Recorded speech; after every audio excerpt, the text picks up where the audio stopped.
Member for Orléans. Thank you very much, Mr. Speaker.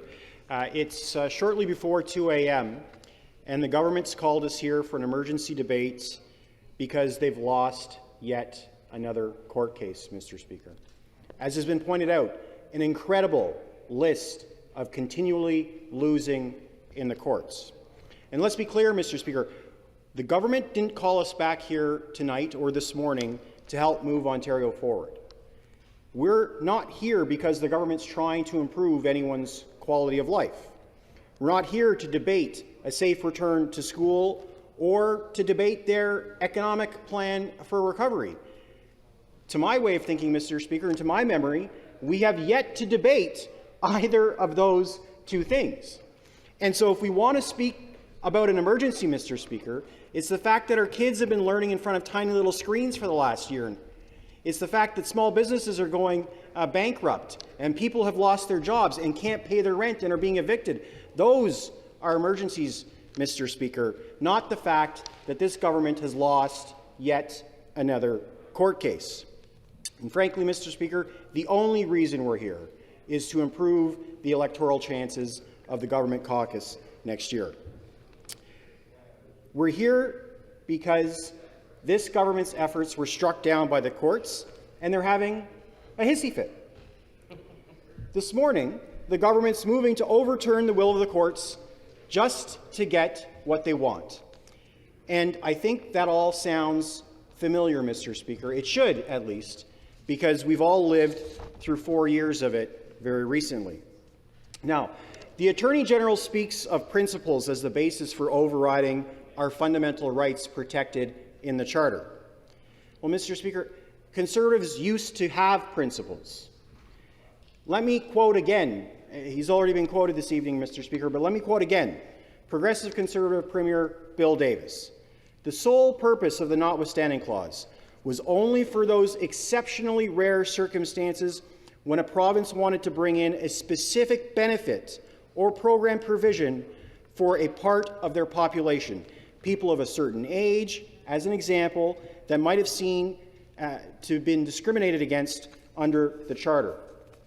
Now, Mr. Speaker, Bill Davis is one of the architects of the Constitution, one of the architects of the Charter. I would hope and think that people in this place would hold his opinion of the Charter and the Notwithstanding Clause in high regard. So, does Bill Davis's example of when the Charter should be used, does that sound like what we're doing or what the government's proposing to do here today? The only segment of the population, Mr. Speaker, that benefits from using the Notwithstanding Clause in this legislation are the members sitting across the aisle. That's it, Mr. Speaker. They're the only ones. Now, Bill Davis wasn't alone. Bill Davis wasn't alone. He's not the only principled Conservative out there, Mr. Speaker. The Dean of Conservatism in Canada, Brian Mulroney, was also no fan of the Notwithstanding Clause.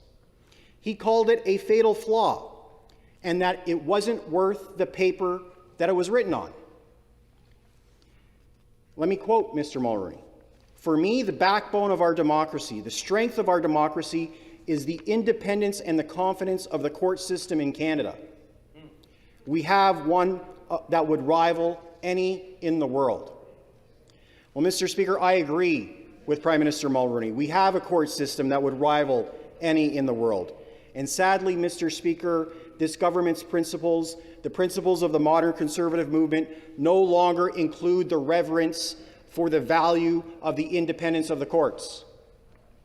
This government is making that very clear this morning. And now, we also have to remember, this isn't the first time that they're trying to use the Notwithstanding Clause, or they're threatening to do it, Mr. Speaker. They've threatened to do it before, as we all know. And so it seems, Mr. Speaker, that modern Conservative principles include the fact that your rights are subject to change. Now, the Notwithstanding Clause has never been used by the federal government. It's never been used by the Government of Ontario. The Attorney General quite rightly points out that other provinces have used the Notwithstanding Clause, Mr. Speaker. The separatist government of Quebec has used the Notwithstanding Clause, Mr. Speaker. Ralph Klein's Conservative government used the Notwithstanding Clause to prohibit same-sex legislation, Mr. Speaker. That's the principal club this Conservative government is joining, Mr. Speaker. Now, I want to take a moment to talk about the emergency session. There are so many important issues this government could have recalled the legislature to debate. Remember, we were adjourned. We've been recalled. And at 2 o'clock in the morning, this is what we're debating. We should be debating the government's safe back-to-school plan. But, Mr. Speaker, that plan doesn't exist. Our children have spent the better part of a year learning in front of tiny screens. That's an emergency. We should be debating the fact that thousands of people have died in long-term care. That's an emergency, Mr. Speaker.